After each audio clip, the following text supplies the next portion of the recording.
Cuando vi la grabación granulada en el televisor y observé cómo mi propio hijo cambiaba las pastillas de mi organizador mientras yo dormía, el mundo se detuvo. Javi llevaba meses repitiéndome: «Papá, estás perdiendo la cabeza». Pero ahora, un frío helado me recorría la espalda y sentí náuseas violentas. No era demencia, era mi propia sangre envenenándome para quedarse con mi piso en Triana. Ese fue el momento exacto en que el viejo loco decidió que iba a destruir al traidor que había criado.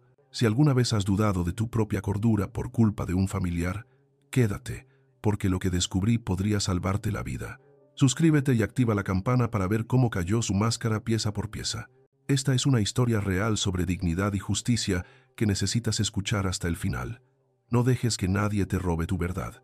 Toda mi vida he vivido regido por el tic-tac. Para la mayoría de la gente, el tiempo es algo que simplemente pasa, algo que se pierde o se gasta. Pero para mí, el tiempo siempre ha sido una máquina. Durante 45 años, tuve mi taller en la calle San Jacinto, aquí mismo en Triana, Relojería Manuel. No era un local grande, apenas un hueco en la pared lleno de engranajes, lupas y ese olor particular a aceite fino y madera vieja que se te mete en la piel y ya no sale nunca. Yo no solo arreglaba relojes, yo devolvía el orden al caos. Cuando un cliente me traía un mecanismo atascado, un corazón de metal que había dejado de latir, yo no paraba hasta encontrar la pieza exacta, el muelle vencido o la mota de polvo infinitesimal que estorbaba el ritmo perfecto del universo. Esa obsesión por el detalle no desapareció cuando me jubilé. Al contrario, se trasladó a mi vida doméstica. Mi mente siempre ha sido un archivo perfectamente catalogado. Sabía exactamente dónde estaba cada factura de la luz desde 1998, en qué cajón guardaba las pilas de repuesto y qué día exacto tocaba regar los geranios del balcón para que no se ahogaran ni se secaran. Mi orgullo, mi verdadero patrimonio, no era este piso en propiedad ni la pequeña pensión que me quedó. Era mi lucidez. A mis 76 años, presumía de tener la cabeza más afilada que muchos hombres de 50. Resolvía los crucigramas del periódico con bolígrafo, sin miedo a equivocarme, y recordaba los cumpleaños de todos mis nietos sin necesidad de mirarlo en ningún calendario. Por eso, la idea de perder la cabeza era mi mayor terror, no la muerte. La muerte es natural, es como cuando un reloj de cuerda llega al final de su tensión y se para. Lo que me aterraba era el óxido, que los engranajes de mi cerebro empezaran a patinar, que las agujas marcaran horas que no existen. Y Javi, mi hijo, mi sangre, sabía eso mejor que nadie, sabía dónde golpear para que doliera. Todo cambió hace 18 meses. Javi apareció en mi puerta con 2 maletas grandes y la mirada de un perro apaleado. Su matrimonio se había ido a pique, y con él su nivel de vida. Mi hijo siempre fue, ¿cómo decirlo sin que suene cruel? Siempre fue de los que querían correr antes de saber andar. Le gustaba el dinero fácil, los coches que no podía pagar y las apariencias. Cuando su mujer le puso las maletas en la calle y el banco le embargó el adosado en las afueras, volvió al nido. Volvió a Triana, a la habitación que había sido suya de niño, la que yo había convertido en un pequeño estudio para mis maquetas.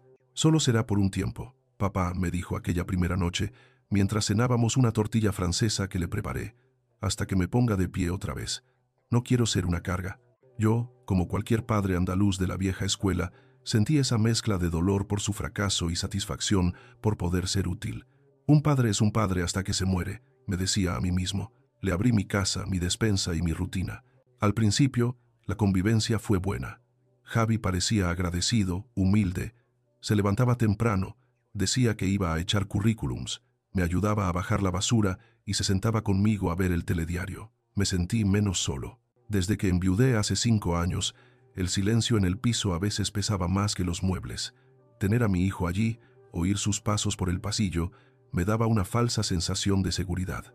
Pero poco a poco, la dinámica empezó a cambiar. Fue algo sutil, como el desgaste de una pieza que roza milímetro a milímetro hasta que se rompe. Javi dejó de buscar trabajo con tanto ímpetu. Empezó a pasar más tiempo en el sofá, con el móvil en la mano, refunfuñando sobre la mala suerte y lo injusto que era el mundo con él, y empezó a tomar el control. Primero fue la compra. No cargues tú con las botellas de agua, papá, ya voy yo. Luego fueron las gestiones del banco. Papá, estas aplicaciones nuevas son un lío. Dame las claves y yo te lo organizo para que no te cobren comisiones. Yo cedí. Cedí porque quería confiar, porque quería creer que mi hijo me estaba cuidando, devolviéndome los cuidados que yo le di de pequeño. Fue entonces cuando empezaron los olvidos. Recuerdo el primer incidente con una claridad que ahora me hiere. Era un martes. Yo siempre, religiosamente, cuelgo las llaves de casa en un gancho de bronce con forma de herradura que hay justo a la entrada. Es un movimiento automático. Abro la puerta, cierro, cuelgo las llaves. Llevo haciéndolo 30 años. Aquella mañana iba a salir a comprar el pan y el gancho estaba vacío. Busqué en mis bolsillos. Nada. Busqué en la mesa del comedor. Nada. Sentí un aleteo de pánico en el pecho, esa sensación fría de no tener el control. «Javi, ¿has visto mis llaves?», pregunté, intentando que mi voz no temblara. Él salió de la cocina masticando una tostada y me miró con el ceño fruncido. «¿Otra vez, papá?», dijo. Ese otra vez me golpeó. «¿Cómo que otra vez? Si nunca las había perdido. Estarán donde las dejaste». «Las dejé en el gancho. Siempre las dejo en el gancho. Papá, ayer las dejaste en el baño, encima del lavabo. Te lo dije y te reíste. ¿No te acuerdas?». Me quedé helado. No me acordaba. No tenía ningún recuerdo de haber dejado las llaves en el baño ni de haber hablado de ello con él. Fui al baño y allí estaban, brillando sobre la porcelana blanca del lavabo. Me las guardé en el bolsillo, sintiéndome pequeño, estúpido. ¿Estaba empezando? ¿Era así como empezaba el final? Javi me puso una mano en el hombro, un gesto que en ese momento interpreté como cariño, pero que ahora veo como condescendencia. «No te preocupes, viejo. Son cosas de la edad. Yo te ayudo a buscar las cosas. Para eso estoy aquí». Ese incidente abrió la veda. Durante las semanas siguientes, mi realidad, esa realidad ordenada y precisa de la que tanto me enorgullecía, empezó a desmoronarse. Un día no encontraba mi cartera y apareció dentro de la nevera, junto a los yogures. Otro día, me convenció de que me había saltado la pastilla de la tensión 2 días seguidos, aunque yo juraría que me las había tomado con el café.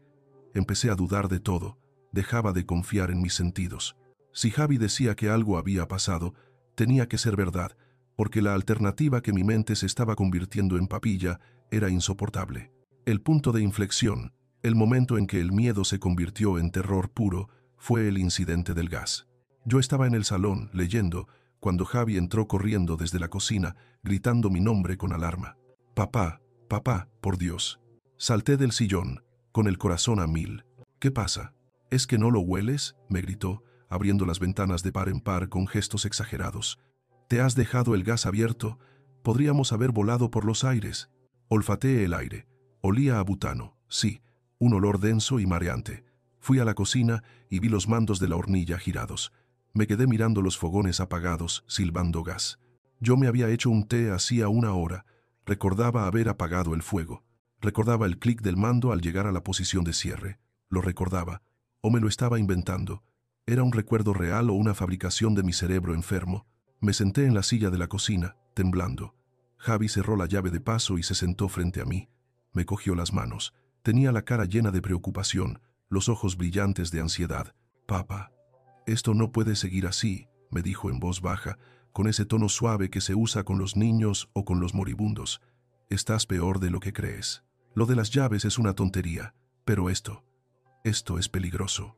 Me da miedo dejarte solo». Yo creí que lo había apagado, balbuceé. Sentía ganas de llorar, una vergüenza profunda y ardiente. Yo, Manuel, el relojero que podía ajustar un mecanismo de 1 milímetro, no era capaz de apagar una hornilla. «Ya lo sé, papá. Tú crees que haces las cosas, pero tu cabeza te engaña», suspiró, un suspiro largo y cargado de sacrificio. «Menos mal que estoy yo aquí.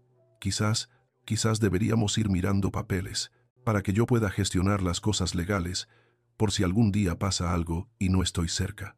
Solo por seguridad», asentí, derrotado. En ese momento le habría firmado mi alma. Me sentía un peligro para mí mismo y para los demás. Me fui a la cama esa noche, sintiéndome un cascarón vacío, un hombre que ya no era dueño de sus actos, pero la mente de un relojero es terca. Incluso cuando falla, busca patrones, busca la lógica en el mecanismo. Y había algo en el patrón de mis olvidos que no encajaba, aunque yo intentaba callar esa voz interior, achacándola a la negación de la enfermedad. La revelación llegó de la forma más banal posible. Fue un martes, 2 meses después del incidente del gas. Javi había salido por la tarde. Me dijo que tenía una entrevista de trabajo en un almacén de logística en un polígono industrial a las afueras, que le iba a llevar toda la tarde porque tenía que hacer pruebas psicotécnicas. «Deséame suerte, papá». Esto podría ser el comienzo de nuestra recuperación, me dijo antes de salir, dándome un beso en la frente. Se dejó su chaqueta americana colgada en el respaldo de la silla del comedor. Él era desordenado, algo que siempre me irritaba. Cuando se fue, me levanté para colgar la chaqueta en el perchero de la entrada. Mi obsesión por el orden seguía ahí, latente. Al coger la chaqueta, noté que pesaba de un lado. Metí la mano en el bolsillo instintivamente, buscando quizás unas llaves o monedas para que no deformaran la tela al colgarla. Mis dedos rozaron un papel arrugado. Lo saqué. Era un ticket, un resguardo térmico, de esos que se borran con el tiempo. Me puse las gafas de cerca, esas que colgaban de mi cuello con un cordón, y leí: Sportium Apuestas Deportivas. Miré la fecha. Era de hoy. Miré la hora. 17:30. Me quedé paralizado en el pasillo, con la chaqueta de mi hijo en una mano y ese pedazo de papel en la otra. A las 17:30, supuestamente, Javi estaba conmigo. Me había dicho que había bajado a la farmacia a buscar mis pastillas para la tensión, esas que supuestamente yo olvidaba tomar. Había tardado casi una hora. Cuando subió me dijo que había mucha cola, que la farmacéutica había tenido un problema con el ordenador. Pobre mujer. Estaba agobiadísima, papá. Me había contado con todo lujo de detalles. Pero el ticket decía otra cosa. La dirección del local de apuestas estaba a 3 calles de mi casa. Mi mente, esa mente que supuestamente estaba llena de agujeros y niebla, hizo una conexión rápida y precisa, como el engranaje de un reloj suizo. Si estaba apostando a las 5:30, no estaba en la farmacia. Si me había mentido sobre algo tan estúpido como ir a la farmacia, ¿sobre qué más me estaba mintiendo? Recordé las llaves en la nevera. Recordé el gas. Recordé la insistencia con la que me decía: estás peor de lo que crees. Una duda fría, mucho más fría que el miedo a la demencia, empezó a germinar en mi estómago. Miré el ticket otra vez. No era una prueba definitiva de nada criminal, claro. Podía ser que simplemente fuera un vicioso que mentía para ocultar su ludopatía. Pero el relojero que había en mí sabía que cuando una pieza no encaja es porque el mecanismo ha sido manipulado. Guardé el ticket en mi bolsillo, el de mi pantalón bien al fondo. Colgué la chaqueta de mi hijo en el perchero con cuidado, y por primera vez en meses no sentí confusión, sentí sospecha. Me fui a mi habitación y me senté frente al espejo. Me miré a los ojos. Estaban cansados, rodeados de arrugas, pero la mirada seguía siendo la mía. Manuel, susurré: o estás loco o te están volviendo loco, y no sabía cuál de las dos opciones me aterraba más, porque si yo no estaba enfermo, entonces mi hijo, el niño al que yo había enseñado a montar en bicicleta en el Parque de los Príncipes, el hombre al que le había abierto mi casa cuando nadie más lo quería. Ese hombre era un monstruo. Esa noche, cuando Javi volvió contando milongas sobre lo dura que había sido la entrevista de trabajo y lo cansado que estaba, no le dije nada. Le serví la cena. Le escuché, pero mientras él hablaba, yo ya no veía a mi hijo desvalido, veía a un extraño. Y empecé a observar. Empecé a contar mis pastillas. Empecé a marcar la posición de mis cosas con hilos invisibles de costura, trucos viejos de un hombre que necesita verificar su propia realidad. La duda había echado raíces, y yo iba a regarla hasta descubrir la verdad, aunque la verdad me destrozara el corazón. La sospecha es como una mancha de humedad en una pared de yeso. Al principio apenas se nota, una sombra leve en una esquina, pero si rascas un poco, te das cuenta de que la podredumbre ha llegado hasta el ladrillo. Con aquel ticket de apuestas ardiendo en mi bolsillo, mis sentidos de relojero se agudizaron.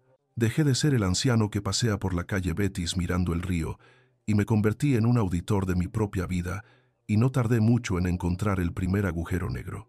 Fue el dinero de la comunidad. Yo soy un hombre de costumbres antiguas, de los que no se fían de las domiciliaciones para todo. Me gusta bajar al banco el día 1, sacar el efectivo para los gastos menudos y tener mis sobres preparados en el cajón del escritorio. Comunidad, luz, compra. Todo etiquetado con mi letra cursiva, esa que Javi decía que ya nadie entiende. Aquel jueves fui al cajón. El sobre de la comunidad, donde debía haber 60 euros, estaba plano, vacío. Sentí un vuelco en el estómago, no por el dinero, sino por lo que significaba. Revisé el cajón entero. Nada. Revisé mi cartera. Nada. Fui al salón, donde Javi estaba tirado en el sofá viendo un concurso de la tele, con los pies encima de la mesa de centro, una falta de respeto que antes yo no toleraba, pero que ahora dejaba pasar por agotamiento. Javi, dije, intentando que mi voz sonara firme, aunque el corazón me martilleaba en las costillas. Me faltan 60 euros del sobre de la comunidad. Él ni siquiera apartó la vista de la pantalla.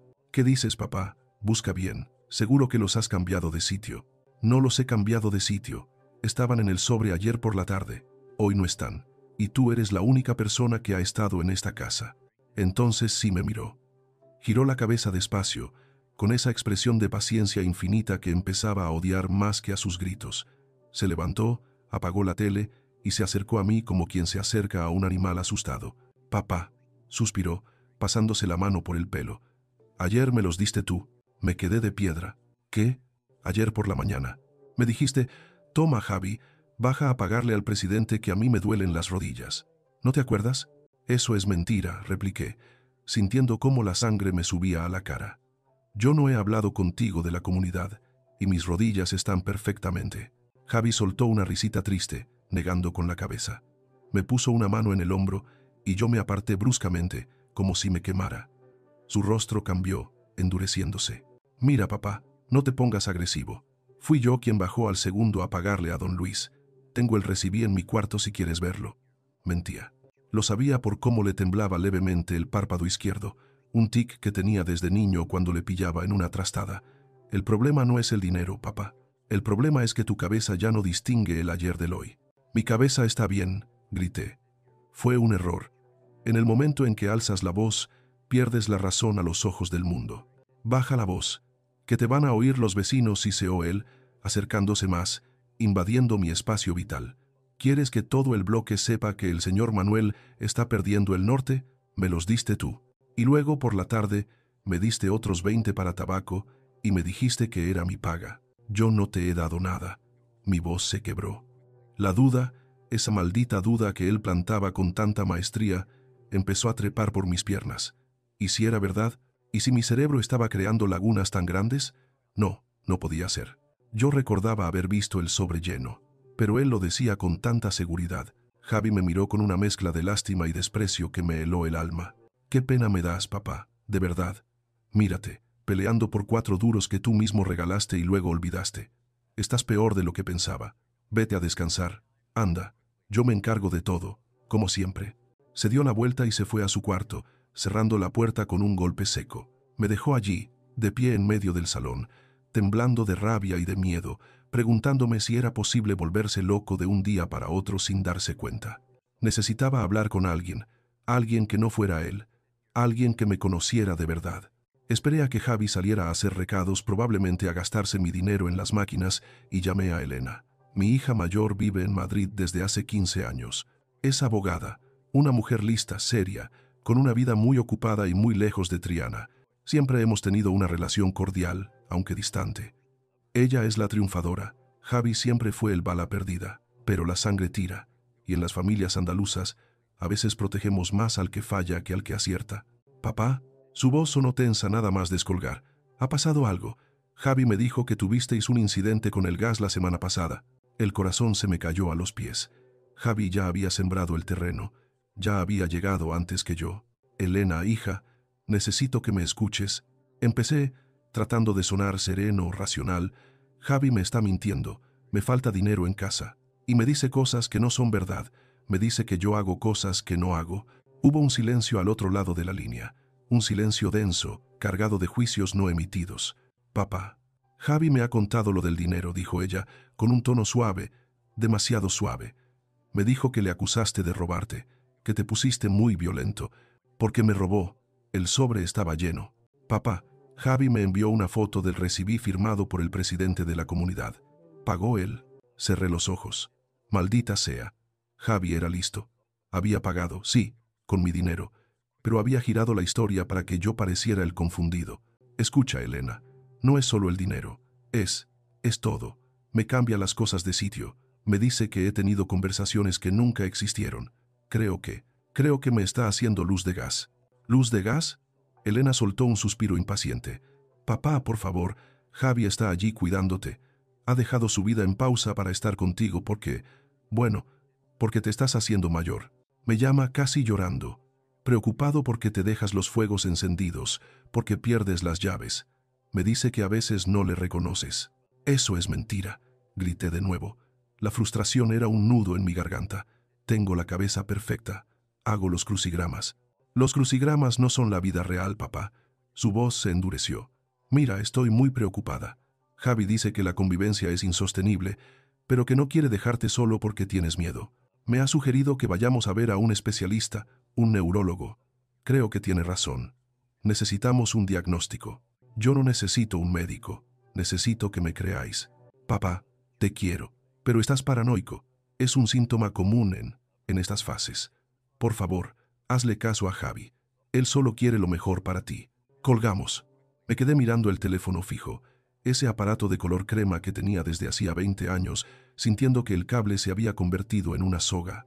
Mi propia hija, mi Elena, la que sacaba matrículas de honor, había comprado el relato de Javi sin cuestionarlo. La distancia física entre Madrid y Sevilla no era nada comparada con la distancia que Javi había construido entre nosotros. Me había aislado. A sus ojos, yo ya no era su padre. El hombre que la educó era un problema a gestionar. Un anciano en esa fase. La visita al médico fue la confirmación de mi sentencia. Javi lo organizó todo con una eficiencia aterradora. Me llevó a un centro privado, pagando quién sabe con qué dinero, probablemente el mío, para evitar las listas de espera de la seguridad social. Quería el papel rápido. En la sala de espera, Javi se comportó como el hijo modelo. Me ayudó a quitarme la chaqueta, me trajo agua, me hablaba bajito y me acariciaba la espalda. Las otras personas en la sala nos miraban con ternura. ¡Qué buen hijo!, debían pensar. Pobre hombre, ¿cómo cuida a su padre? Me daban ganas de vomitar.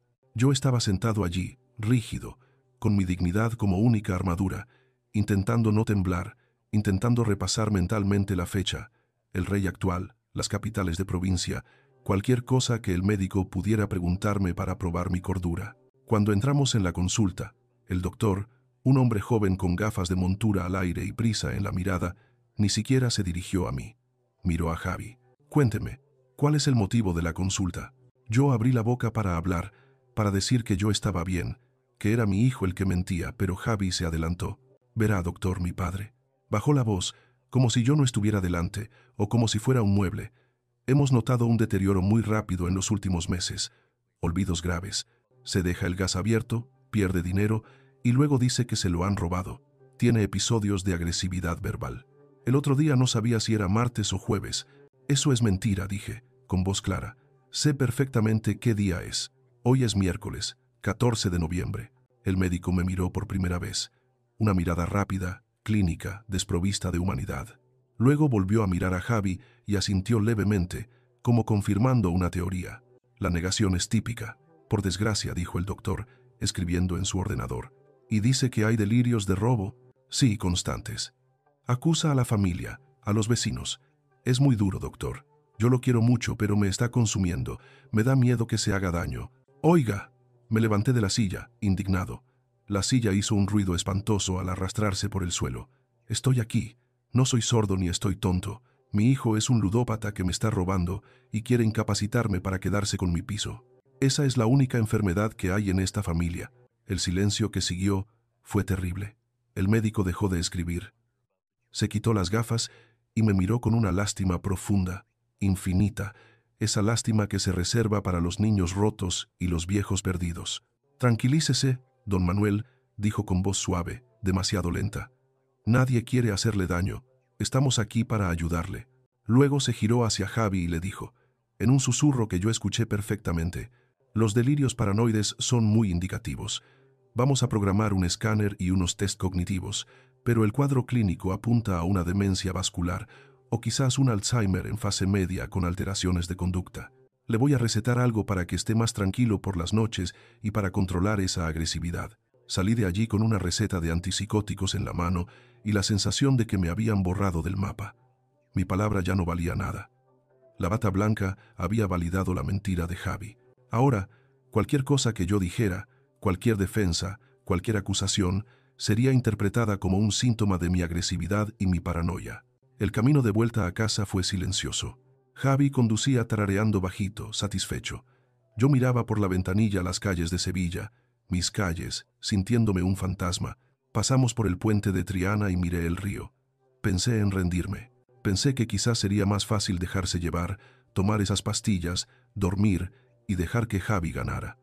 Al fin y al cabo, ya era viejo. ¿Para qué luchar? Pero entonces miré mis manos, manos de relojero, manos que habían devuelto la vida a mecanismos de 200 años, manos que no temblaban, y sentí una rabia fría, dura, metálica. No, no me iba a ir en silencio. No iba a dejar que mi legado fuera el de un viejo loco. Si querían jugar con mi realidad, yo iba a documentarla. Javi, me paras en la plaza. Quiero comprar tabaco mentí. Yo no fumaba desde hacía 10 años, pero Javi sabía que a veces compraba puritos para las bodas o celebraciones. Claro, papá. Pero no tardes, que tienes que tomarte la pastilla nueva. Me dejó en la esquina del Altozano. En cuanto su coche desapareció, caminé tan rápido como mis piernas me permitieron. No fui al estanco. Fui a una tienda de electrónica que había visto 1000 veces, una de esas modernas llena de gadgets y luces LED. Entré sintiéndome fuera de lugar, un anciano entre patinetes eléctricos y drones. Un chico joven con un piercing en la ceja se me acercó. ¿Puedo ayudarle, abuelo? Me tragué el orgullo ante el apelativo. Sí, busco una cámara, pero no una de fotos, una para vigilar. Para seguridad, tenemos sistemas Wi-Fi, alarmas. No le corté, bajando la voz y mirando hacia la puerta. Necesito algo que no se vea, algo pequeño.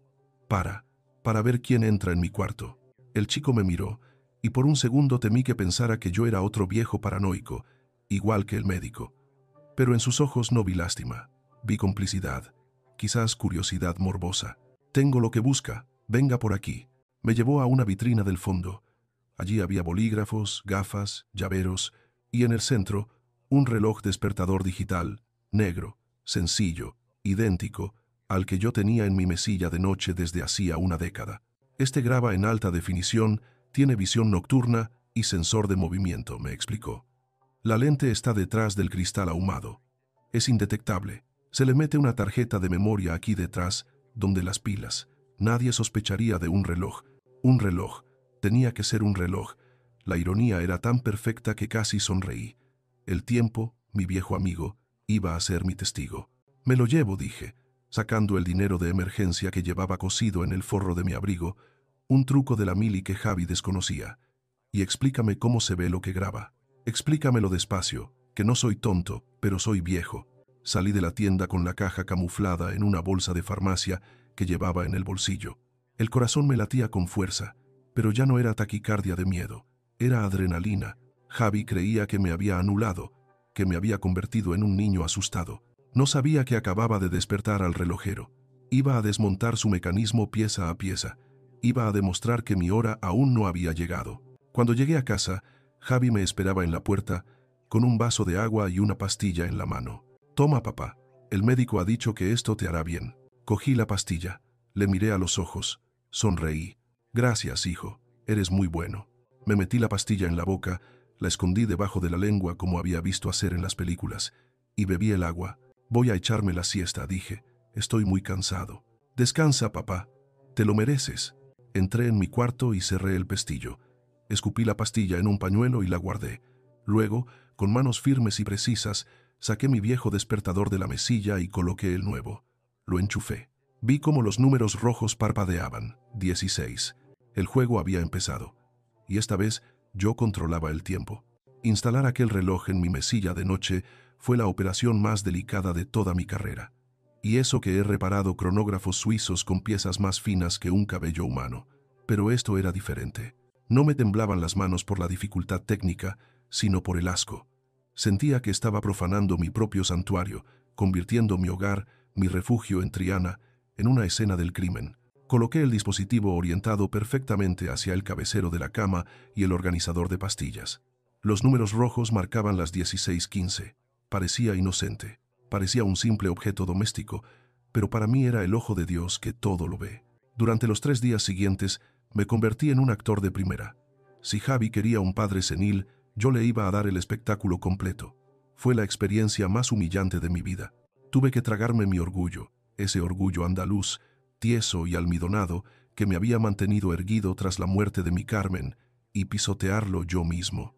¿Dónde está mamá?, le pregunté una mañana mientras desayunábamos. Sabía perfectamente que Carmen llevaba 5 años en el cementerio de San Fernando, pero puse esa mirada perdida que había ensayado frente al espejo. Vi cómo a Javi se le iluminaban los ojos. No era tristeza, No era compasión, era alivio, era la confirmación de que su plan funcionaba. «Papá», dijo, poniendo esa voz empalagosa que usaba últimamente. «Mamá murió. ¿No te acuerdas? Fue hace mucho tiempo». «Ah», bajé la cabeza, fingiendo confusión. Creía que había ido a la plaza a por hace días. «No, papá, estás peor. Ayer también me preguntaste por ella. Me estás asustando». Me dolía el estómago de la rabia. Quería gritarle, quería estamparle la taza de café en la cara, pero me aguanté. Me hice el pequeño. Dejé que me guiara al sofá como si fuera un fardo. Dejé que me subiera el volumen de la tele porque estaba sordo, aunque yo oía perfectamente cómo hablaba por teléfono en la terraza, cuchicheando con alguien sobre precios de residencias y tasaciones inmobiliarias. La tensión de la espera era insoportable. Cada noche me acostaba sabiendo que el reloj me miraba. Sabía que él entraría. Me costaba horrores fingir que dormía, mantener la respiración a un ritmo lento y pesado mientras mi corazón galopaba como un caballo desbocado. Oía el crujido del suelo de parqué, ese listón suelto cerca de la puerta que yo nunca quise arreglar porque me recordaba a los pasos de mi mujer y sabía que el depredador estaba en la habitación. Pero no abría los ojos. No podía arriesgarme. El viernes por la mañana, Javi salió temprano. «Tengo que ir al gestor, papá, para arreglar tus papeles de la dependencia», me dijo.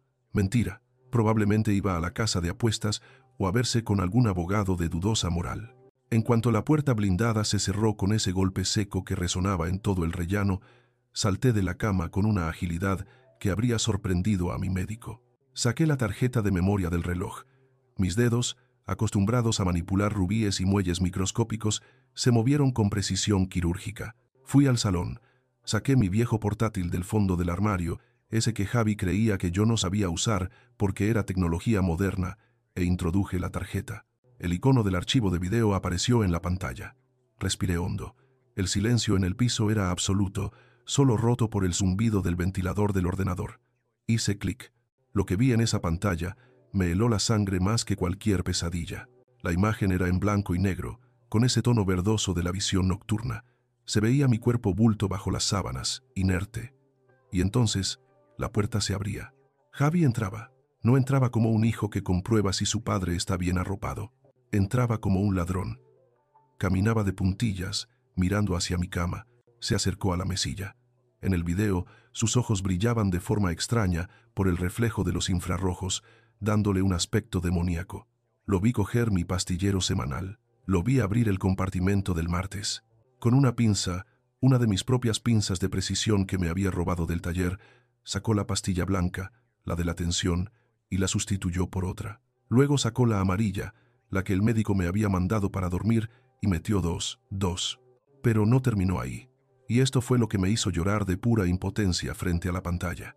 Lo vi coger mis gafas, que yo había dejado perfectamente plegadas sobre el libro, y las tiró al suelo, empujándolas con el pie hasta dejarlas debajo de la cama, en el rincón más inaccesible. Luego cogió mi cartera, sacó un billete de 20 euros y se lo metió en el bolsillo, y antes de irse hizo algo que me rompió el alma. Cogió el vaso de agua, bebió un sorbo y escupió dentro. Pausé el video. Tuve que correr al baño a vomitar. No era solo codicia, no era solo desesperación económica. Había crueldad, había desprecio. Mi hijo no solo quería mi dinero, quería destruirme. Quería anularme como ser humano. Escupir en el agua de tu padre. Eso no lo hace alguien que simplemente tiene deudas. Eso lo hace alguien que ha perdido toda humanidad. Me lavé la cara con agua helada, me miré al espejo. Estaba pálido, con ojeras, pero mis ojos eran dos carbones encendidos. «Ya no eres mi hijo», le dije a mi reflejo. «Eres mi enemigo». Esa misma tarde venía Elena. Javi la había convocado, insistiendo en que la situación era insostenible y que necesitábamos una reunión familiar de emergencia. Elena llegó desde Madrid con esa cara de estrés ejecutivo que siempre traía, arrastrando una maleta pequeña y la culpa de la hija que vive lejos. «Hola, papá», me saludó en el recibidor, dándome 2 besos rápidos, escrutándome la cara en busca de signos de locura. Javi estaba detrás, con su máscara de mártir perfectamente colocada. «Ha tenido una semana muy mala, Elena, muy mala. Ayer no sabía quién era mamá». Elena suspiró y dejó el bolso en la silla. «Tenemos que hablar seriamente de esto después de comer». La comida fue un tormento. Javi monopolizaba la conversación, hablando de residencias muy dignas en las afueras, de lo peligroso que era que yo viviera en un tercero sin ascensor, mentira, Tenemos ascensor y de la carga que suponía para él no poder trabajar por cuidarme. Yo comí en silencio, masticando mi rabia junto con el estofado. Esperé mi momento. Cuando Javi se fue a la terraza a fumar ese cigarro que necesitaba para los nervios, agarré a Elena del brazo. Quizás apreté demasiado, porque ella se sobresaltó. «Papá, me haces daño». «Ven», susurré. No usé mi voz de viejo. Usé mi voz de padre, esa voz que no admite réplica. La arrastré prácticamente hasta mi dormitorio. Cerré la puerta y eché el pestillo. «Papá, ¿qué haces? Javi se va a enfadar, sí. Cállate y mira». Le puse el portátil en las manos.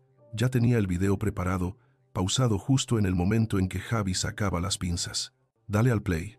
Elena me miró asustada, pensando seguramente que yo le iba a enseñar alguna locura, alguna prueba de mi paranoia, pero pulsó la barra espaciadora. Observé su cara mientras veía la grabación.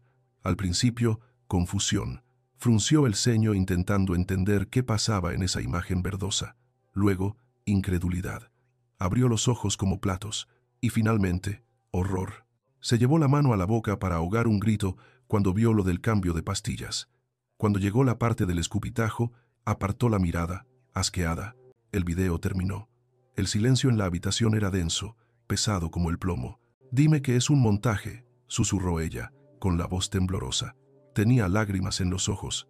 «Dime que esto no es verdad». «Es verdad, hija. Lleva meses haciéndolo. Me cambia las pastillas para atontarme, me esconde las cosas, me está volviendo loco a propósito». Elena se dejó caer en el borde de la cama. Ya no era la abogada brillante de Madrid, era una niña pequeña descubriendo que el monstruo del armario era su propio hermano. «¿Por qué?», preguntó. «¿Por qué haría algo así?» «Por el piso, Elena. Por el dinero. Está arruinado y me quiere quitar de en medio». Elena se secó las lágrimas con rabia. De repente, su postura cambió. La espalda se enderezó. La abogada volvió a tomar el control. «¿Dónde están sus cosas?», preguntó, con voz fría. «En su cuarto. En el antiguo cuarto de costura. Quédate aquí, cierra con pestillo. No le abras a nadie». Elena salió. Yo me quedé pegado a la puerta, escuchando. No oí gritos. Elena era lista. Sabía que si le confrontaba ahora, él negaría todo. Diría que el video estaba manipulado o buscaría una excusa. Necesitábamos más. Necesitábamos saber cuál era el plan final. 10 minutos después, Elena volvió. Estaba pálida, con un fajo de papeles en la mano. Le temblaban tanto las manos que los folios crujían. «Mira esto, papá». Me tendió los documentos. Eran borradores legales. Mi vista cansada tardó un poco en enfocar la letra pequeña, pero los títulos eran claros, contundentes como martillazos. Solicitud de incapacitación judicial.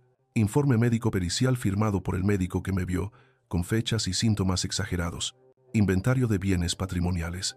Y lo peor de todo, un contrato de arras penitenciales, ya redactado, para la venta de mi piso en la calle San Jacinto. Fecha de firma prevista. El mes que viene. Me quiere incapacitar, leí en voz alta. La palabra sonaba obscena en mi boca. Quiere que un juez diga que no soy persona, que soy un mueble. Quiere la tutela, papá, explicó Elena con voz dura. Si el juez le da la tutela, él administra todo. Tu pensión, tus ahorros, el piso. Puede vender la casa para pagar tu residencia y quedarse con la diferencia. Está todo planeado. Tiene informes médicos, tiene testimonios de vecinos a los que les ha ido comiendo la cabeza. Papá, esto no es una improvisación, esto es una trampa mortal. Sentí un frío que me calaba hasta los huesos. No era solo que mi hijo fuera malo, era que el sistema estaba diseñado para permitirle ser malo. Si yo no hubiera puesto esa cámara, si Elena no hubiera visto el video, en 2 meses yo estaría encerrado en un asilo barato, sedado hasta las cejas, mientras él se gastaba el dinero de 40 años de trabajo en apuestas y coches. «¿Qué hacemos?», pregunté. Me sentí pequeño otra vez. Elena me miró, y por primera vez en años vi en sus ojos el mismo fuego que tenía su madre. Cogió los papeles y el portátil. «Ahora mismo, nada. Vamos a devolver esto a su sitio. Javi no puede saber que lo sabemos. No todavía». «¿Cómo que no?», protesté. «Quiero echarlo de mi casa. Si lo echas ahora, dirá que es otro de tus delirios agresivos. Llamará a la policía, enseñará los informes médicos y dirá que eres un peligro. Te llevarán a urgencias psiquiátricas, papá, y él tendrá vía libre». Tenía razón. La trampa estaba tan bien montada que cualquier movimiento brusco la activaría. Entonces, ¿qué? Vamos a jugar a su juego, pero con nuestras reglas. Necesitamos invalidar esos informes médicos. Necesitamos pruebas de que te está drogando. Y necesitamos blindarte legalmente antes de que él presente esa demanda. Alguien golpeó la puerta. Los dos dimos un salto. Elena, papá, era la voz de Javi, impaciente. ¿Qué hacéis ahí encerrados tanto tiempo? El café se está enfriando. Elena me miró. Respiró hondo, compuso una máscara de normalidad y me susurró. Tú sigue haciéndote el despistado. No tomes nada que él te dé. Esconde las pastillas. Yo me vuelvo a Madrid esta noche fingiendo que me creo su historia. Pero mañana a primera hora voy a mover cielo y tierra. Voy a hablar con un notario de confianza aquí en Sevilla. Y papá, me apretó la mano. Perdóname por no creerte. No hay nada que perdonar, hija. El miedo ciega más que la vejez. Abrí la puerta. Javi estaba allí, con los brazos cruzados y esa sonrisa de suficiencia. ¿Todo bien?, preguntó, mirándonos de hito en hito. Sí, dijo Elena, con una naturalidad que me asombró. Estaba intentando explicarle a papá lo de la residencia, pero... Ya sabes, no retiene. Javi sonrió, una sonrisa de tiburón. Ya te lo dije, es inútil. Pero no te preocupes, hermanita, yo me encargo de todo. Lo sé, dijo Elena, y yo noté el acero en su voz. Sé que te encargarás de todo exactamente como te mereces. Javi no captó el doble sentido. Estaba demasiado ocupado saboreando su victoria. No sabía que acababa de firmar su sentencia. Esa noche, cuando volví a acostarme, sabiendo que el reloj seguía grabando y que mi hija estaba en mi equipo, ya no sentí miedo. Sentí la calma fría del relojero que ha encontrado la avería y ya tiene el destornillador en la mano. Iba a arreglar este desastre, aunque tuviera que desmontar mi familia pieza por pieza. Los días siguientes a la marcha de Elena se convirtieron en una partida de ajedrez jugada en medio de la niebla. Yo pensaba que tenía ventaja, que mi reloj espía y mi fingimiento eran escudos impenetrables, pero subestimé la astucia del hambre. Javi tenía hambre de dinero, y el hambre agudiza el instinto del depredador. Dejó de darme las pastillas en la mano. Quizás notó cómo las escondía bajo la lengua, o quizás encontró el pañuelo con los restos de medicina que tiré a la basura, un descuido imperdonable de mi parte. El caso es que cambió de táctica, empezó a cocinar. Él, que nunca había frito un huevo sin quemar la sartén, de repente se empeñó en prepararme batidos energéticos y purés para cenar. «Estás muy delgado, papá. Necesitas vitaminas», me decía con esa sonrisa que no le llegaba a los ojos, mientras me ponía delante un vaso de líquido espeso y dulzón. El primer sorbo me supo a traición. Noté ese regusto metálico, amargo, camuflado bajo el azúcar y la fresa artificial. Mi estómago se contrajo, rechazándolo. Quise escupirlo, decir que no tenía hambre, pero Javi se quedó allí, de pie junto a la mesa, con los brazos cruzados y la mirada fija en mi garganta. «Bébetelo todo, papá, por mí. No querrás que me preocupe, ¿verdad?» Su tono tenía un filo implícito. «Si no te lo bebes, sabré que sabes algo. Tuve que elegir entre desvelar mi juego o envenenarme. Elegí lo segundo. Me bebí aquel potingue maldito trago a trago, sintiendo cómo el líquido bajaba por mi esófago como plomo derretido. Los efectos no tardaron en llegar, y esta vez no tuve que fingir. A la media hora mis piernas dejaron de responderme. Sentí un hormigueo eléctrico en las puntas de los dedos, y el salón empezó a oscilar suavemente, como si el edificio flotara sobre el Guadalquivir. Lo peor no fue el mareo, fue la desconexión. Mi mente, mi preciada mente de relojero, empezó a patinar. Quería pensar en el plan, en la cámara, en Elena, pero los pensamientos se me escapaban como peces vivos entre las manos mojadas. Me pasé 2 días en un estado de semi-inconsciencia, tirado en el sofá, babeando un poco, viendo cómo Javi hablaba por teléfono a mi lado, sin importarle que yo escuchara. «Sí, ya está listo». No creo que aguante mucho más aquí». «El notario, sí, cuanto antes». Yo oía esas palabras desde el fondo de un pozo. Quería gritar, quería levantarme y echarlo a patadas, pero mi cuerpo era un saco de arena. El terror que sentí en esas horas fue el más puro que he experimentado jamás. No era miedo a morir, era miedo a desaparecer estando vivo, miedo a que la química ganara a la voluntad, miedo a que, cuando llegara el momento de la verdad, yo fuera realmente el vegetal que él quería que fuera. Casi me rindo. Hubo una noche, mirando las sombras del techo bailar por efecto de la droga, en la que pensé: «Déjalo ir, Manuel, deja que se lo quede todo, al menos así podrás dormir». El agotamiento era tal que la rendición parecía un dulce descanso. Pero entonces, en el silencio de la madrugada, oí el tic-tac del reloj de pared del pasillo, un péndulo antiguo que restauré hace 30 años. Tic-tac, tic-tac, constante, resistente. Ese sonido me ancló a la realidad. Yo soy el relojero, me repetí, mordiéndome la lengua hasta hacerme sangre para despejar la niebla, y a mí no me para nadie hasta que se me acabe la cuerda. La oportunidad de contraatacar llegó el jueves. Javi había salido a gestiones seguramente a preparar el terreno legal, pero cometió el error de creer que su dosis de la mañana me había dejado KO hasta la noche. No contó con que vomité el desayuno en cuanto él cerró la puerta. Me costó horrores arrastrarme al baño, meter los dedos en la garganta y expulsar el veneno, pero lo hice. A las 11, sonó el teléfono fijo, 3 toques y colgar. Era la señal. Elena lo había organizado todo con una precisión militar. Me vestí como pude. Me temblaban las manos al abotonarme la camisa y tuve que sentarme 2 veces para ponerme los zapatos porque el equilibrio me fallaba. Pero logré salir. Bajé las escaleras agarrándome a la barandilla como un náufrago, rezando para no cruzarme con ninguna vecina cotilla que pudiera contarle a Javi que el viejo Manuel se había escapado. Un taxi me esperaba en la esquina de Pajes del Corro. El conductor, pagado por Elena, no hizo preguntas. Me llevó a un despacho en el centro, cerca de la Plaza Nueva, lejos de mi barrio, lejos de los ojos de Triana. Allí me esperaba don Antonio, un antiguo compañero de facultad de Elena, un hombre serio, calvo, con un despacho lleno de libros de leyes que olía a tabaco de pipa y a sentencias firmes. Me ofreció un café cargado y un vaso de agua. Me vio las manos temblorosas y no dijo nada. Solo esperó a que yo recuperara el aliento. Elena me ha puesto en antecedentes, Manuel dijo, yendo directo al grano. La situación es crítica. He revisado los borradores que su hija fotografió. Su hijo no está jugando. Antonio sacó una carpeta y empezó a explicarme la realidad jurídica de mi pesadilla.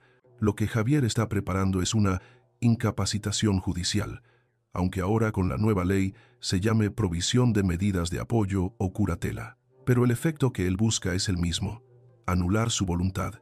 Dibujó un esquema en un papel. Él tiene informes médicos obtenidos con engaños, pero firmados por colegiados que dicen que usted tiene un deterioro cognitivo severo y paranoide. Si presenta eso al juzgado, el juez podría dictar medidas cautelares urgentes. Podría nombrarle a él tutor o curador representativo de su patrimonio.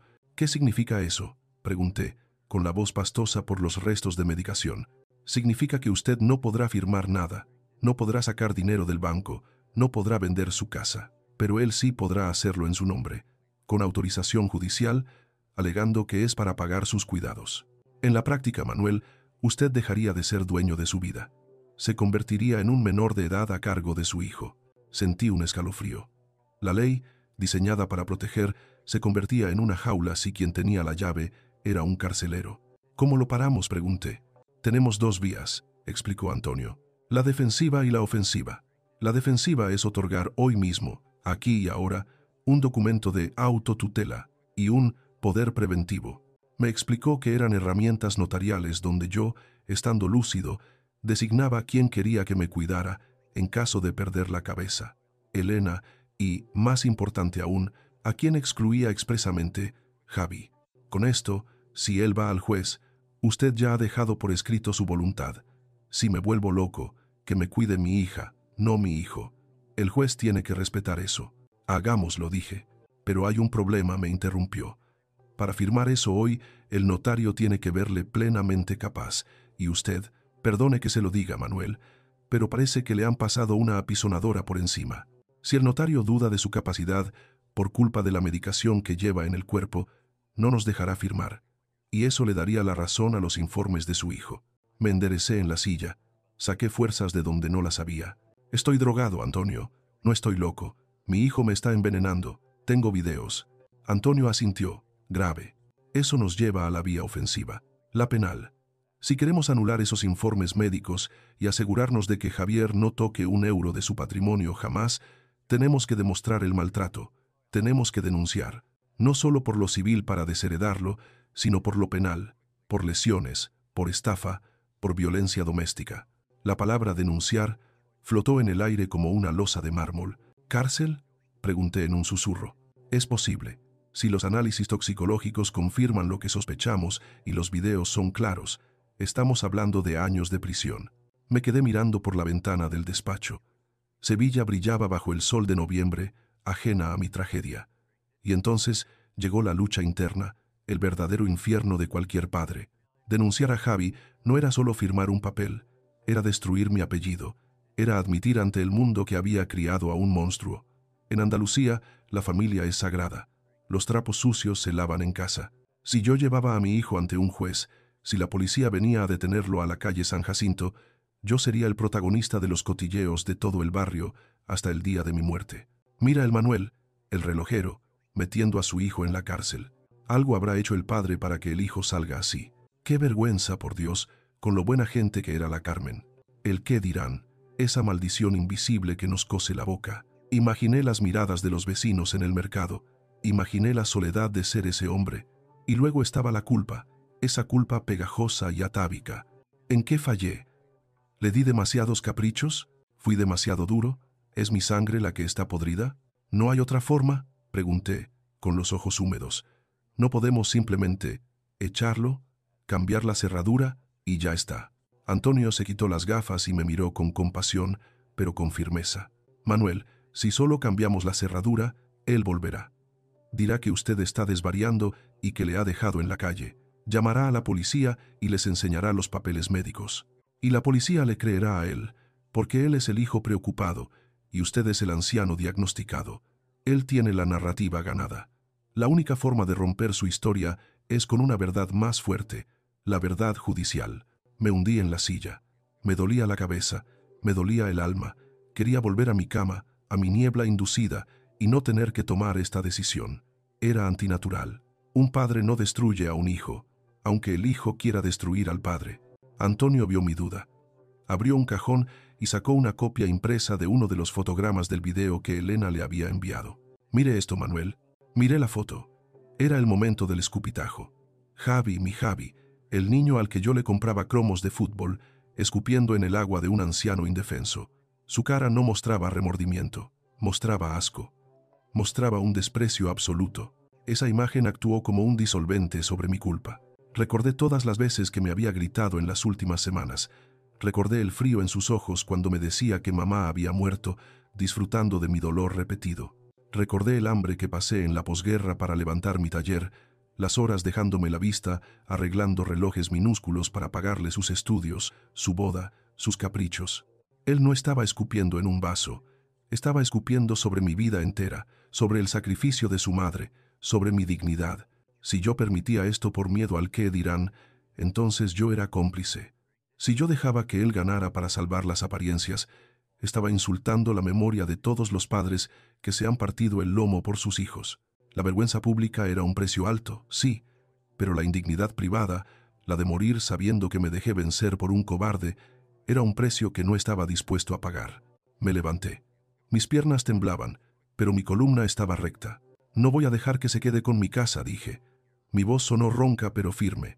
Esa casa es el sudor de mi frente y la de mi Carmen. No es para apuestas, y no es para un traidor. Miré a Antonio a los ojos. Prepare los papeles, don Antonio. Vamos a la guerra. Quiero el análisis de tóxicos, quiero certificar los videos, y quiero firmar ese poder preventivo a favor de Elena. Si él quiere jugar a los médicos y a los jueces, vamos a jugar. Pero yo pongo las reglas. Antonio sonrió levemente y asintió. Muy bien, Manuel. Pero escúcheme, ahora viene lo más difícil. Tiene que volver allí. Tiene que seguir fingiendo unos días más hasta que tengamos los resultados del laboratorio y la cita notarial blindada. Tiene que dejar que le siga cuidando el hombre que le quiere destruir. Tragué saliva. La idea de volver a esa casa, de comer su comida, de ver su cara, me daba náuseas. Lo haré, dije. Soy relojero, Antonio. Tengo paciencia. Sé esperar a que la alarma suene en el momento exacto. Salí del despacho con el sol de mediodía dándome en la cara. Me sentía físicamente destrozado, con el veneno aún circulando por mis venas, pero por dentro algo había hecho clic. El engranaje principal había vuelto a encajar. Ya no era una víctima, era un espía en territorio enemigo. Y Javi no sabía que el viejo reloj que él creía roto acababa de ponerse en hora para la cuenta atrás de su final. La espera es un animal extraño. Cuando eres relojero, aprendes que el tiempo no siempre corre a la misma velocidad. Hay segundos que se estiran como chicle y horas que desaparecen en un parpadeo. Los 3 días siguientes a mi visita al despacho de don Antonio fueron los más largos de mi vida, pero también los más lúcidos. La primera victoria llegó en un sobre cerrado, sin remitente, que Elena deslizó en mi buzón aprovechando una visita relámpago a Sevilla que Javi no detectó. Eran los resultados del laboratorio toxicológico. Me encerré en el baño, con el grifo abierto para disimular cualquier ruido, y abrí el papel con manos que ya no temblaban por la química, sino por la rabia. Positivo en haloperidol y benzodiazepinas. Dosis superiores al rango terapéutico recomendado para un varón de su peso y edad. Ahí estaba, negro sobre blanco. No era una suposición, no era la paranoia de un viejo asustado. Era la prueba científica de que mi hijo me estaba administrando un cóctel químico diseñado para anular mi voluntad, para convertirme en un muñeco de trapo. Haloperidol. Lo busqué en mis viejas enciclopedias médicas cuando Javi salió a comprar tabaco. Antipsicótico. Se usa para la esquizofrenia, para delirios agudos. Él me estaba tratando como a un loco peligroso para que mi cerebro terminara creyéndoselo. Guardé el informe en el hueco del falso techo del baño, donde guardaba los repuestos de latón hace años. Esa noche, cuando don Antonio me llamó al móvil prepago que me había facilitado, Elena escondido dentro de un calcetín en el cajón de la ropa interior, le confirmé la recepción. Ya tenemos la munición. Manuel dijo su voz grave al otro lado. Ahora necesitamos que él dispare el arma. Necesitamos que cometa el delito. El delito era la firma. Para que la estafa fuera completa, para que el juez viera la maldad sin lugar a dudas, Javi tenía que intentar usar mi supuesta incapacidad para robarme legalmente. Tenía que llevarme ante un notario y hacerme firmar un poder general. ¿Estás listo para seguir actuando?, me preguntó Antonio. Estoy listo, respondí. Y no mentía. La certeza de que me estaban envenenando había matado cualquier resto de cariño paternal que me quedara. Ya no veía a mi hijo, veía a un parásito. La preparación emocional para lo que venía fue brutal. Dejé de tragarme las pastillas y los batidos especiales. Había perfeccionado la técnica. Fingía beber, mantenía el líquido en la boca y en cuanto él se giraba, lo escupía en una servilleta de papel que luego tiraba por el inodoro. El efecto fue milagroso. En 48 horas, la niebla se levantó. Mis piernas recuperaron su fuerza. Mi mente volvió a conectar los hechos con la precisión de un cronógrafo suizo. Volví a ser yo. Pero no podía permitir que Javi lo supiera. Esta fue la parte más difícil. Ser inteligente para parecer estúpido. Tenía que quedarme mirando a la nada con la boca entreabierta mientras mi cerebro calculaba cada movimiento de Javi. Tenía que dejarme caer un poco de sopa en la camisa y aguantar la humillación de que él me limpiara con brusquedad, chasqueando la lengua con fastidio. «Ay, papá, qué torpe estás». «Pareces un niño chico», decía, frotándome la barbilla con una servilleta áspera. Yo le miraba con ojos vacíos, pero por dentro estaba grabando cada palabra, cada gesto de desprecio. «Sigue, sigue», pensaba. «Cada insulto es un clavo más en tu ataúd». Lo más doloroso no eran los insultos, sino ver su alegría. Javi estaba eufórico, pensaba que había ganado. Le oía silbar por la casa, le veía haciendo listas de muebles que iba a vender. Incluso trajo a un tasador inmobiliario una tarde, presentándomelo como un amigo que ha venido a ver la colección de relojes. Yo estaba sentado en mi sillón, con una manta sobre las piernas aunque hacía calor, fingiendo estar dormitando. «El piso tiene muchas posibilidades», decía el tasador, mirando mis techos altos, mis molduras de escayola. «En esta zona de Triana, con una reforma, te lo quitan de las manos por 300.000. «Sí, pero necesito vender rápido», susurró Javi. «Mi padre necesita cuidados especiales, ya sabes. Una residencia buena cuesta dinero». «Entiendo. Si urge, podemos bajar a 250 para una venta flash». «Haz los papeles», dijo mi hijo, sin dudar, sin mirarme. Estaba vendiendo mi vida, mis recuerdos, el lugar donde murió su madre, por un puñado de billetes rápidos para tapar sus agujeros. Apreté los puños bajo la manta hasta que los nudillos se me pusieron blancos. Tuve que concentrarme en respirar despacio, en no levantarme y echar a ese buitre de mi casa. «Paciencia, Manuel», me repetía. «El relojero nunca fuerza el mecanismo. Espera al momento justo». La trampa se activó el martes siguiente. Javi entró en mi habitación con una energía nerviosa, vestido con su mejor camisa, esa que yo le había regalado hacía 3 navidades y que ahora le quedaba un poco estrecha por la vida sedentaria. «Papá, levántate. Hoy vamos a dar un paseo». «¿Un paseo?», pregunté con voz temblorosa, arrastrando las sílabas. «Estoy cansado, Javi». «Venga, hombre. Te va a dar el aire. Además, tenemos que firmar unos papelitos. Poca cosa. Para que el banco no nos dé la lata con tu pensión. Así yo puedo ir a sacar el dinero para tus medicinas sin tener que molestarte». La mentira era tan burda que ofendía, pero asentí, dócil como un cordero camino al matadero. Bueno, si es para ayudar, me vistió él. Me puso una chaqueta que no combinaba con el pantalón, quizás para acentuar mi imagen de viejo descuidado. Bajamos en taxi. El destino no era ninguna de las notarías de prestigio del centro, esas donde don Antonio tenía mano. No. Fuimos a un despacho en un barrio periférico, una oficina pequeña en un entresuelo oscuro que olía a ambientador barato y a negocios rápidos. El notario era un hombre joven, sudoroso, que claramente conocía a Javi de antes, quizás de las timbas o quizás de alguno de sus negocios fallidos. Se saludaron con demasiada confianza. «Don Ricardo, este es mi padre», dijo Javi, empujándome suavemente hacia una silla de esquí desgastada. «Buenos días, Manuel. ¿Cómo se encuentra hoy?», preguntó el notario, mirándome por encima de unas gafas sucias. «Regular», murmuré, mirando al suelo. «Me duele la cabeza». Javi le hizo un gesto al notario, como diciendo, «Ya ves cómo está». «Bueno, esto será rápido. Javier me ha explicado que usted quiere darle poderes para gestionar su patrimonio, dado que su salud le impide ocuparse de los trámites diarios. Es un poder general amplio. ¿Entiende lo que eso significa?». Esta era la pregunta clave. Si yo decía que sí, estaba entregando mi libertad. Si decía que no, Javi pararía todo y buscaría otra vía, quizás la incapacitación forzosa que ya tenía preparada. Tenía que decir que sí, pero de una forma que luego pudiera impugnarse. «Sí», dije, haciendo una pausa larga, mirando al infinito. «Es para que Javi me cuide. Él es muy bueno, él se encarga de todo. Yo ya no sé de papeles». El notario intercambió una mirada con Javi. En esa mirada vi la negligencia. Un notario honesto habría parado ahí. Habría pedido interrogarme a solas. Habría notado que mi consentimiento era el de un niño asustado. Pero don Ricardo tenía prisa, o deudas, o simplemente le daba igual. «Muy bien. Pues si está conforme, firme aquí, por favor». Puso el documento delante de mí. Las letras bailaban ante mis ojos, no por la droga, sino por la adrenalina. Leí el encabezado de reojo. Poder General de Administración y Disposición. Con esto Javi podía vender mi casa esa misma tarde, vaciar mis cuentas, hipotecarme hasta las cejas. Era un cheque en blanco firmado con mi sangre. Javi me puso un bolígrafo en la mano. Su mano estaba caliente y húmeda. La mía estaba fría como el hielo. «Firma ahí, papá». «¿Dónde la cruz?». Me acerqué al papel. El momento de la verdad. Don Antonio y yo habíamos ensayado esto.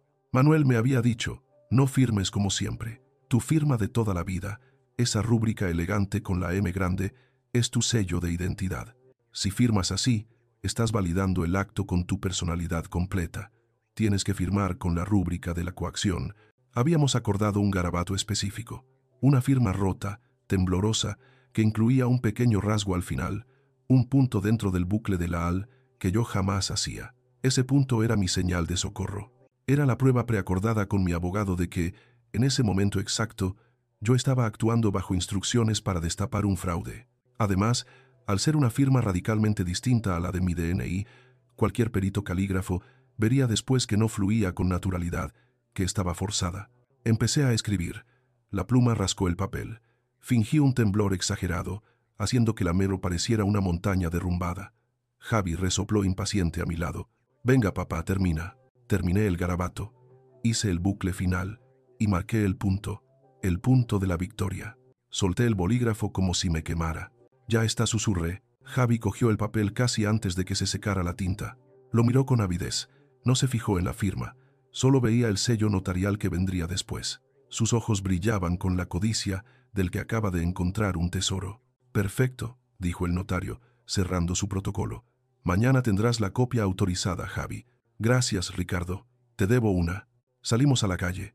El aire de Sevilla me pareció más limpio, aunque el tráfico rugía. Javi estaba exultante. Me pasó el brazo por los hombros y me dio un apretón que pretendía ser cariñoso, pero que yo sentí como el abrazo de una serpiente constrictora. «Muy bien, papá. Lo has hecho muy bien. Ahora ya puedes descansar tranquilo. Yo me ocupo de todo. Ya verás qué bien vamos a estar». «Sí», pensé, caminando a su lado con mi paso arrastrado de anciano senil. «Tú te vas a ocupar de todo.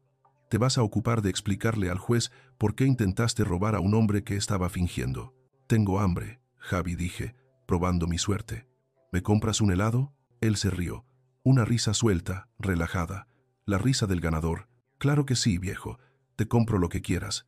Hoy es un gran día. Me compró un helado de vainilla en un kiosco. Me senté en un banco a comérmelo mientras él hablaba por el móvil, probablemente con el tasador inmobiliario para cerrar la venta del piso. Yo lamía el helado, sintiendo el frío dulce en la lengua, y por primera vez en meses sentí paz. Ya lo tenía. Tenía el video del envenenamiento.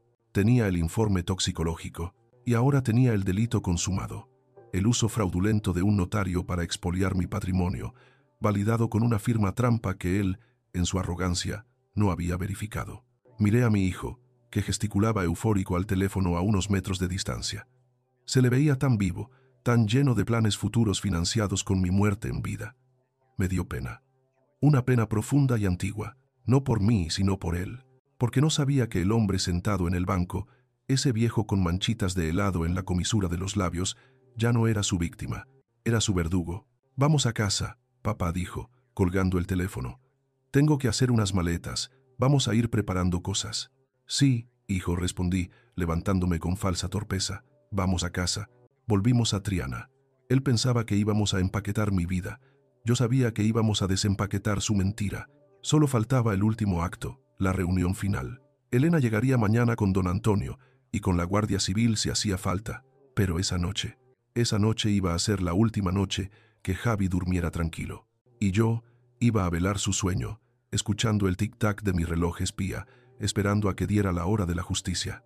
La mañana siguiente a la firma en la notaría, amaneció con esa luz blanca y dura que solo tiene Sevilla en los días despejados, una luz que no permite que las sombras se escondan en ningún rincón.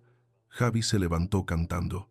Le oí desde mi cama, tarareando una copla antigua mientras trajinaba en la cocina, haciendo ruido con las tazas, abriendo y cerrando los armarios con la brusquedad del que ya se siente dueño de todo lo que toca. Para él, era el primer día de su nueva vida como administrador único de mi patrimonio. Para mí, era el día del juicio final. Me vestí despacio, eligiendo mi mejor camisa, la blanca de los domingos, y los pantalones de pinzas gris marengo. Me afeité con cuidado, evitando cortarme a pesar del temblor residual que aún me provocaba la abstinencia de los fármacos. Me miré al espejo y vi a un hombre viejo. Sí, pero limpio. Limpio de drogas y limpio de culpas. Cuando salí al salón, Javi estaba hablando por teléfono, paseando por la alfombra con aires de grandeza. Sí, el poder ya está firmado. No, el viejo no se enteró de nada. La semana que viene podemos ir al banco a reestructurar la deuda. Al verme, colgó rápidamente y compuso esa sonrisa falsa que yo había aprendido a despreciar. «Hombre, papá, qué guapo te has puesto. ¿Esperas visita?» «Viene Elena», dije. Mi voz sonó firme, sin el arrastre pastoso de los días anteriores. La sonrisa de Javi vaciló un microsegundo, pero se recuperó rápido. «Ah, genial. Así le explicamos lo del notario y que ella se quede tranquila. Mejor que lo sepa ya, para que no dé la lata». A las 10 en punto, sonó el timbre. Elena entró. No traía maleta, pero traía un maletín de cuero negro bajo el brazo, y a don Antonio, el abogado, que se quedó esperando en el rellano, invisible pero presente, como un perro de presa, esperando la orden de soltar la mordida. «Hola, Javi», dijo ella, sin darle 2 besos. Se sentó en la cabecera de la mesa del comedor, el sitio que siempre había sido mío. «¿Qué pasa?», preguntó Javi, notando por fin la densidad del aire. «¿Por qué estáis tan serios? Papá y yo tenemos buenas noticias. Ayer fuimos a...» «Siéntate», Javi le ordené. No fue una petición. Fue una orden dicha con el tono que usaba cuando él tenía 10 años y había roto un jarrón. Javi se giró hacia mí, sorprendido. Hacía meses que no me oía hablar así. Hacía meses que el viejo no mandaba. «Papá, tranquilo, no te alteres que te sube la tensión». «Siéntate», repitió Elena. Javi se sentó, mirándonos con una mezcla de confusión y esa arrogancia del que cree tener un as en la manga. «Bueno, vosotros diréis, yo tengo cosas que hacer. Tengo que ir a recoger la copia del poder». Saqué el portátil que tenía escondido bajo una revista en la mesita auxiliar. Lo puse en el centro de la mesa, orientado hacia él. Abrí la tapa. El silencio en el salón era absoluto, solo roto por el zumbido lejano del tráfico en la calle San Jacinto. «¿Qué es esto?», bufó Javi, intentando reírse. «¿Ahora te ha dado por la informática, papá?». No respondí. Simplemente pulsé la barra espaciadora. El video comenzó a reproducirse. La imagen verdosa de la visión nocturna llenó la pantalla. Allí estaba él, entrando en mi cuarto como un ladrón. Allí estaba él, manipulando las pastillas con mis propias pinzas. Allí estaba él, robándome la cartera. Y allí estaba él, escupiendo en mi vaso de agua. Observé a mi hijo mientras veía su propia iniquidad reflejada en la pantalla. Al principio, su rostro mostró incredulidad. No podía procesar que existiera esa grabación. Miró el reloj de la mesilla en el video, luego miró hacia mi habitación, conectando los puntos. Su piel pasó del tono saludable al color de la cera vieja. Cuando llegó la parte del escupitajo, cerró los ojos y apartó la cara. Elena no apartó la vista de él ni un segundo. Yo tampoco. El video terminó. Cerré el portátil con suavidad. Explícame esto, dije. Javi se levantó de un salto, tirando la silla hacia atrás. Su primera reacción, como buen narcisista acorralado, fue el ataque y la negación. «Eso está manipulado», gritó, señalando el ordenador con un dedo tembloroso. «Eso es un montaje. Hoy en día se puede hacer cualquier cosa con inteligencia artificial. ¿De verdad vais a creer antes a un video trucado que a vuestro propio hermano?» «Siéntate», Javier, dijo Elena, con una calma helada. Abrió su maletín y sacó un folio con el sello de un laboratorio. «El video no miente, y tu montaje tampoco. Esto es el informe toxicológico de papá de hace 4 días». Le deslizó el papel por la mesa. «Positivo en haloperidol y benzodiazepinas», leyó Elena. «Dosis tóxicas. Papá no tiene esquizofrenia, Javier. Papá no necesita antipsicóticos. Tú se los has estado dando para provocarle los síntomas de demencia que luego le contabas al médico». Javi cogió el papel, lo leyó y lo arrugó en su puño. La negación ya no era sostenible. La realidad le había aplastado. Entonces ocurrió la transformación. El tiburón se convirtió en víctima. Sus hombros se hundieron, se llevó las manos a la cara y empezó a llorar. No fue un llanto silencioso, fue un llanto teatral, ruidoso, andaluz en el peor sentido de la palabra, lleno de ayes y lamentos exagerados. «¿No sabéis lo que es esto?», sollozó, caminando de un lado a otro del salón, gesticulando. «No sabéis la presión que tengo, me iban a matar». Se giró hacia mí, con los ojos rojos y húmedos, buscando mi compasión, esa que siempre le había salvado en el pasado. «Papá, lo hice por ti, lo hice por nosotros. Me metí en líos, ¿vale? Debía dinero a gente muy mala, gente que no pregunta, gente que rompe piernas. Necesitaba liquidez rápido. Si no pagaba, venían a por mí». Se arrodilló junto a mi silla, intentando cogerme las manos. Yo las retiré y las puse sobre mis rodillas. «Solo quería vender el piso, pagar las deudas y llevarte a una residencia de lujo, te lo juro. Un sitio con jardín, con enfermeras. Ibas a estar mejor que aquí. Yo me he sacrificado cuidándote. Llevo meses limpiándote, dándote de comer, aguantando tus manías. Nadie sabe lo duro que es cuidar a un viejo. El estrés me hizo hacerlo. No era yo, papá, era la desesperación. Escucharle culparme a mí de su crimen fue el golpe final. Según él, yo era la carga. Él era el mártir que, pobrecito, no había tenido más remedio que drogar a su padre para salvarse él». Elena se levantó, asqueada. «¿Estrés de cuidador?», preguntó ella, con voz vibrante de ira. «Le estabas envenenando, Javi. Le estabas provocando un deterioro cognitivo irreversible. Eso no es estrés, eso es intento de homicidio». «Tú cállate, que tú estás muy tranquila en Madrid», le gritó él, enseñando los dientes. «Tú no has tenido que limpiar su mierda. Basta». Mi voz retumbó en las paredes del salón. Me puse de pie. Ya no me dolían las piernas. Ya no había rastro del anciano frágil que él había fabricado. Era Manuel, el relojero, el padre. Javi se calló, sorprendido por mi autoridad repentina. Se secó las lágrimas con el dorso de la mano, sorbiendo los mocos como un niño chico. «Se acabó el teatro, Francisco Javier», dije. Usar su nombre completo fue como darle un bofetón. Caminé hasta la ventana y miré mi calle, mi barrio, todo lo que él quería arrebatarme. «Tienes 2 opciones, y las vas a escuchar sin interrumpirme, porque es la última vez que voy a hablar contigo en esta vida». Me giré y le miré a los ojos. No había amor en mi mirada, había justicia, y la justicia, a veces, tiene que ser fría para ser justa. «Opción A», dije, levantando un dedo. «Elena tiene ahí redactada una demanda penal. Tenemos los videos, tenemos el informe toxicológico, tenemos el testimonio de don Antonio. Te acusamos de violencia doméstica habitual, lesiones, estafa y administración desleal. Con las pruebas que tenemos, te caen entre 4 y 6 años de cárcel. Y créeme, hijo, en la cárcel no hay residencias de lujo». Javi palideció. Abrió la boca para protestar, pero levanté el segundo dedo. «Opción B. Firmas ahora mismo este documento. Señalé otro papel que Elena había sacado del maletín. Es un reconocimiento de deuda y una renuncia voluntaria a cualquier derecho sobre esta casa. Además, aceptamos que te vas a ir de aquí hoy mismo, con lo puesto. Y lo más importante, vas a aceptar tu desheredación total por causa de indignidad y maltrato psicológico, según el artículo 853 del Código Civil. ¿Desheredarme?, susurró Javi. Papá, soy tu hijo, la legítima. La legítima se pierde cuando intentas matar al padre, le corté.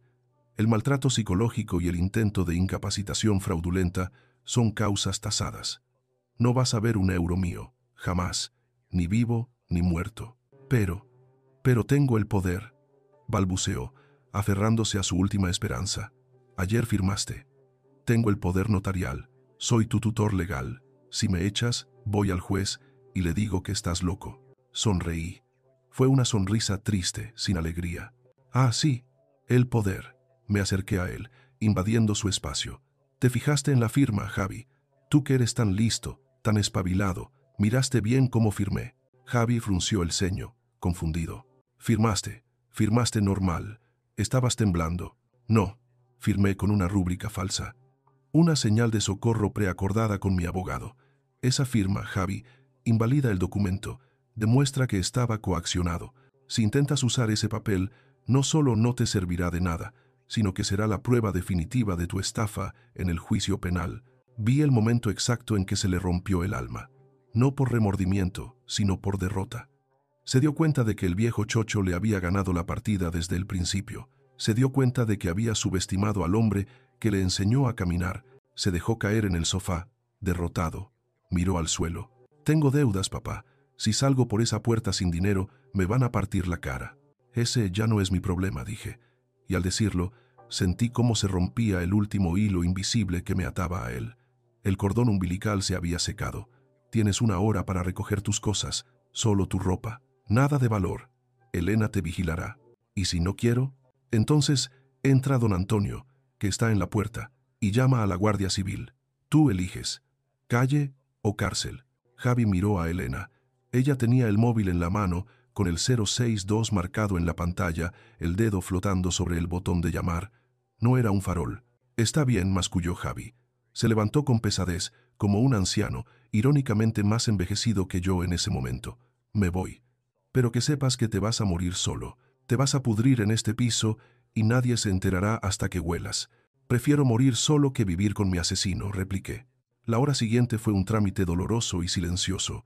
Javi fue a su habitación, esa que había sido su guarida, y llenó 2 maletas con su ropa desordenada. Elena se quedó en el marco de la puerta, vigilando que no se llevara nada mío.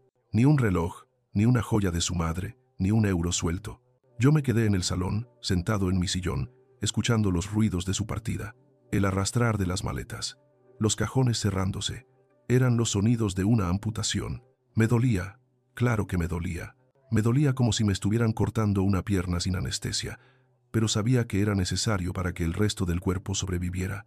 La gangrena tenía que salir. Finalmente, Javi apareció en el pasillo con sus maletas. Tenía la cara hinchada de llorar o de rabia, no lo sé. Se detuvo en la puerta de entrada. Me miró una última vez. Esperé ver arrepentimiento. Esperé un lo siento, papá. Pero en sus ojos solo había odio. Odio por haber perdido. Odio porque la presa se había revuelto y había mordido al cazador. Adiós, Manuel, dijo. Ni siquiera papá. Adiós, respondí. Abrió la puerta. La luz del rellano entró a raudales. Salió y cerró la puerta tras de sí. El golpe seco de la puerta blindada resonó en toda la casa. Clic. Fue como el sonido de un mecanismo que encaja perfectamente en su sitio. Elena salió de la habitación. Me miró, preocupada, esperando verme derrumbado. Se acercó y me puso una mano en el hombro. ¿Estás bien, papá? Cerré los ojos. Escuché. Ya no se oían sus pasos. Ya no se oía su música, ni sus mentiras, ni su falsa preocupación.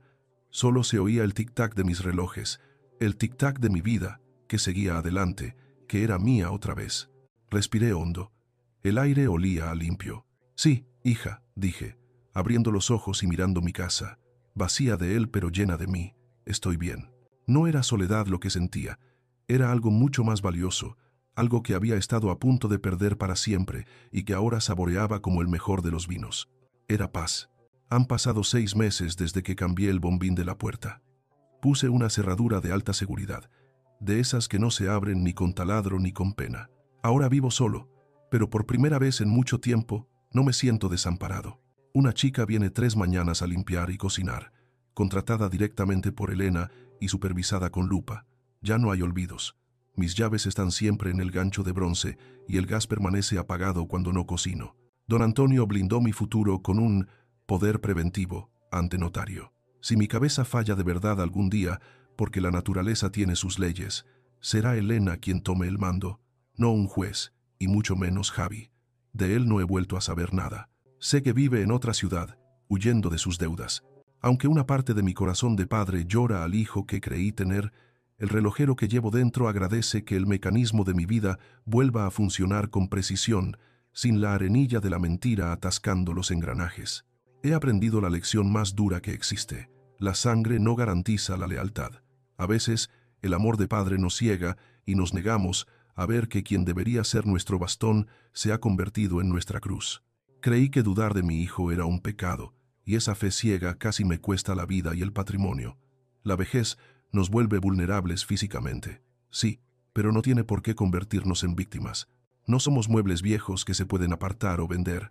Somos personas con historia y merecemos respeto. Te lo digo mirándote a los ojos. Si alguien, sea quien sea, te dice constantemente que estás perdiendo la cabeza, pero tú sientes que no es así, verifica. Si te falta dinero, no asumas que lo perdiste. Si te sientes drogado, ve al médico solo. Tu instinto ha sobrevivido 70 u 80 años. No dejes que nadie te lo apague con la excusa de la edad. Esta ha sido mi historia, la de un relojero que se negó a que le pararan el tiempo antes de hora. Pero sé que hay muchos Javis sueltos. ¿Alguna vez te han hecho dudar de tu memoria? ¿Te han hecho luz de gas? Déjame un comentario abajo. Quiero leerte y saber que no estoy solo. Y por favor, comparte esta historia en el WhatsApp de tu familia. Quizás este video llegue a alguien que, ahora mismo, está dudando si comprar esa cámara oculta. Ayúdale a despertar. Suscríbete, porque aquí defendemos nuestra dignidad hasta el último segundo. Soy Manuel, y sigo siendo el dueño de mi tiempo.